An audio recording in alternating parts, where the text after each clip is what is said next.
Good evening, hello and welcome. You're watching CNN News 18. This is Nation at 5 with me, Poonam Burde.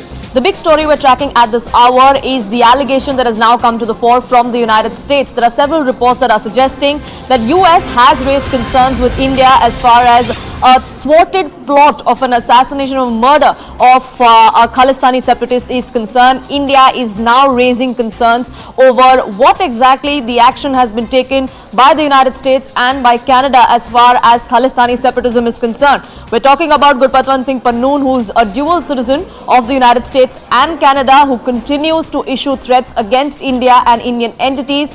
Why is no action being taken is the one-point question India is asking. Here's what we have access from our sources within the intel agencies here in India of what exactly Pannun is up to.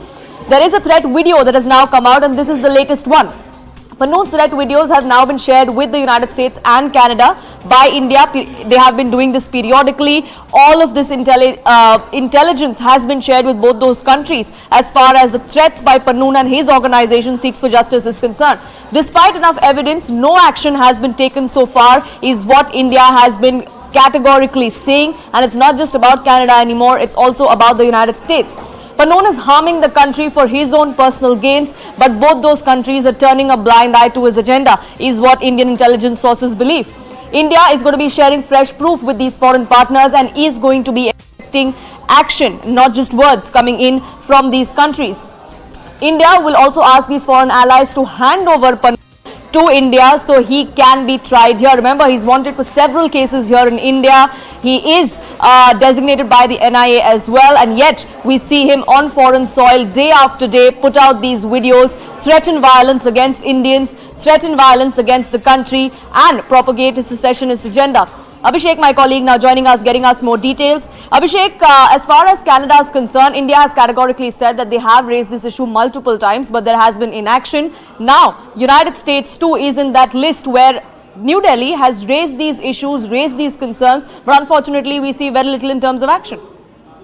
Poonam, strangely, the Five Eyes grouping countries where US, UK, Australia and Canada, they have been part strangely, in these four countries, the Khalistani issue is something that has bothered India for a long time. We have seen how India has raised the issue with Canadian authorities. The issues have been raised with UK and Australian authorities as well. USA has also been alerted for the upcoming threats and intimidation from the Khalistani groups against Indian diplomats, against Indian communities. We have seen in San Francisco, Indian mission was targeted earlier this year, and that was the second incident. Since then, there has been some security measures that the USA government has taken. But the latest revelation that comes as a reportage in Financial Times, that is apparently trying to, hint at Indian agencies' role in plotting a kill against one of the Khalistani person. And that Khalistani person is Gurpatwant Singh Pannun, who is a dreaded terrorist who is accused in several criminal conspiracies in Indian jails and who is wanted by Indian agencies also. Now the question is why USA has been hiding, USA has been protecting such elements who have been continuously targeting Indian interests and Indian national security interests, despite India and US pledging a very strategic and very close cooperation on multidimensional, that includes, the security, defense, close partnership in all sphere of life. But still, yes, these issues, which are very big and very bothersome for India, they are not being handled properly by the US or the Canadian agencies. And this is what the Indian side continues to raise with these countries.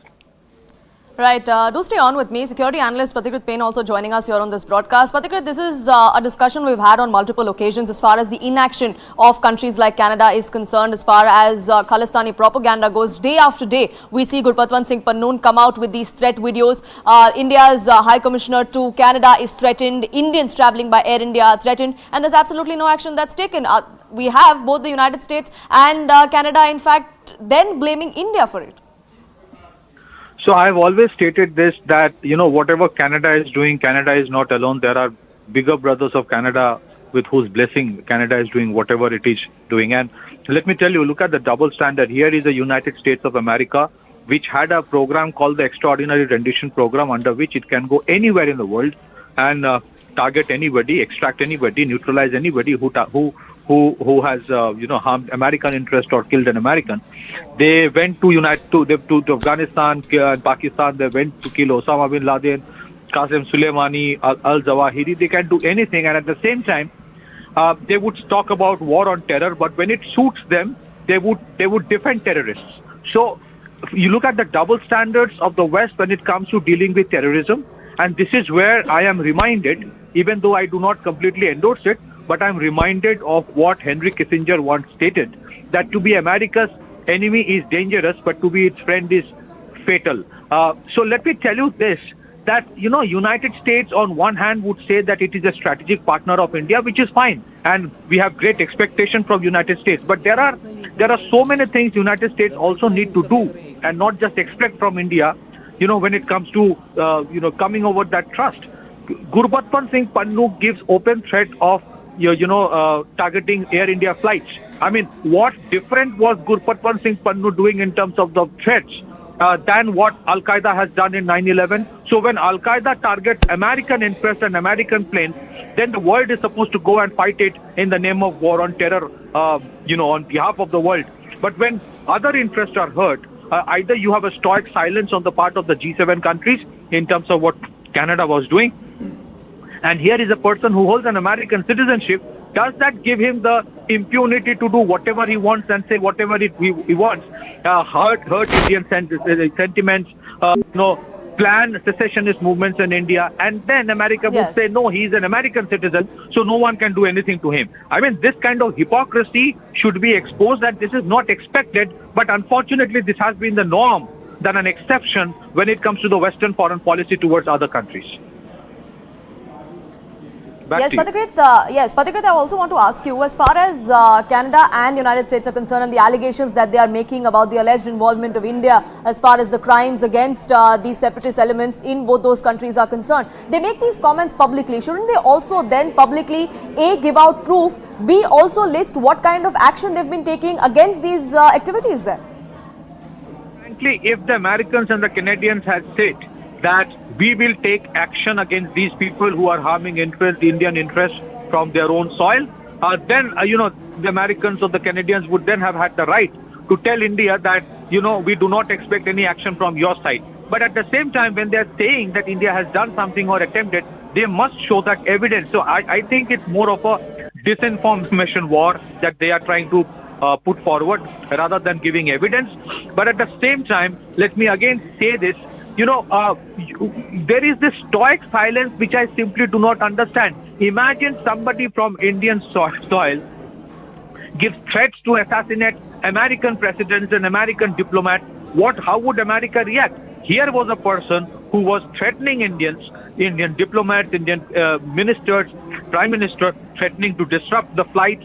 I mean, what has the Americans done? So when it comes to terrorism, and this is the reason why the West have always been reluctant to have a definition of terrorism by United Nations, because for them, terrorism is all about good terrorists and bad terrorists as per the convenience of the West. So they will never come out with an evidence, and they will continue to shield these assets, which I think are controlled assets of the deep state of the West.